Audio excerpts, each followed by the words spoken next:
back to Sunday Square Up on this Labor Day weekend. I'm joined now by our special Jobs Roundtable. We've been having a great conversation off camera. Let's hope it continues. Mary Wolf Francis, who helps businesses find workers in her job at Phoenix Workforce Connection. Mike Hayes, who's followed job trends for years here in the Valley and places workers through Momentum Staffing. And Justin Jones, who trains the unemployed in job hunting skills at Maricopa Workforce Connections. You might recognize Justin from our Jobs 911 Career Rescues that air every Sunday night. Good to see all of you. First off, I want to get your street-level perspective on the job market today versus 6 months ago, 12 months ago. Where are we at? Better, worse, same? Mary? Better. I mean, that's the good news. I've been at this for a year, and there was absolutely nothing when we first started this gig, and now I think there's a lot more. Things are breaking. We're seeing more jobs opening up. Unfortunately, they're not the same jobs that people left, so the big challenge is moving people into a brand new industry or brand new occupations. Mike, what do you think? Barely growing on life support. I just don't see anything, coming through. Most people can't get financing through a bank. Small businesses. This is the driver. If you don't have the money, you're not going to be able to hire. Pure and simple. And I just don't, the businesses I talk to don't have any access to credit. So, and you've got that small business perspective. Mary, I think you're talking about medium to larger size businesses. Right. So that's really an interesting division right there. Justin, I see all sorts of things going on. Luckily, I am seeing more and more responses every week. Hey, I got the job. I got the job. I got my dream job. So that's pretty exciting, but it's certainly not the rushing river that I'd like to see. And we see a lot of low-wage jobs right now. I hear it a lot from folks looking. The salaries, the wages they're offering just don't add up. You agree with that? I'm going to agree that I do see people who have made large salaries. That whole middle section seems to be a dearth. I see a lot of them willing to take at this point. Any job is what they're saying to me, and I try and teach them that's not the phrasing they want to use, but they are willing to take a lower paying job, use those skills that they've honed elsewhere, but they're waiting for that bounce. The problem is employers don't want that. Employers don't want somebody who's going to bounce as soon as the economy does. And we were talking just off camera just about what employers don't get and what prospective employees don't get right now. Folks not showing up to job interviews. You have a completely different strategy now. A lot of people think that they're taking their anger into the employment office or the employer, and that's basically getting them disqualified as soon as they walk into the building.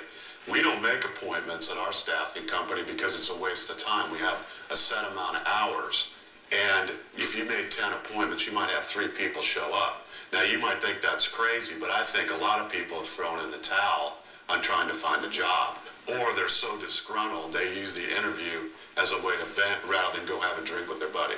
And Mary, you think people have a good reason to be disgruntled? Well, I do. I think that employers they know that they've got the upper hand here. It's a employer's market, so they don't have to be nice about things. They don't have to get back to people. Even if you get down to the last 3 people, and you face-to-face interviews, 6 interviews into it, you don't have to get back to them and let them know whether or not they got the job. You just take the person that you want and you throw everybody else to the wayside. And I think that's a bad attitude to take in this economy because people have long memories and companies need to keep themselves in a positive light.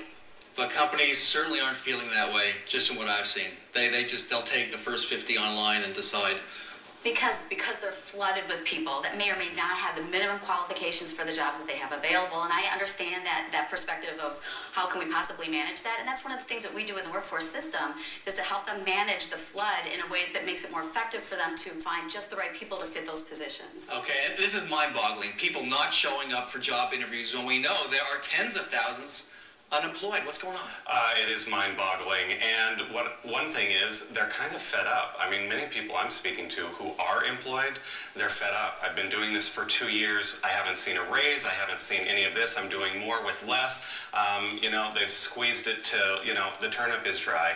So what are we trying to do here?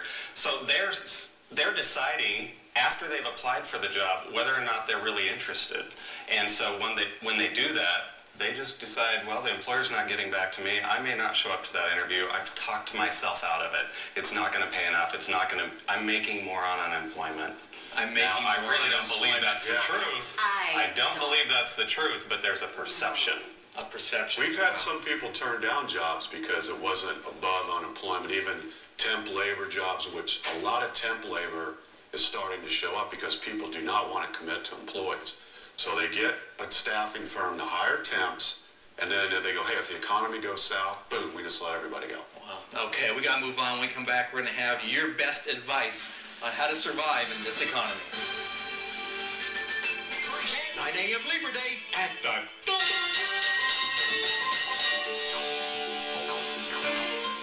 Now, we spent a lot of time talking about the challenges facing Arizona's economy and workers. I know you all have great advice for our viewers who are job hunting, who want new jobs, just want something different, need a job.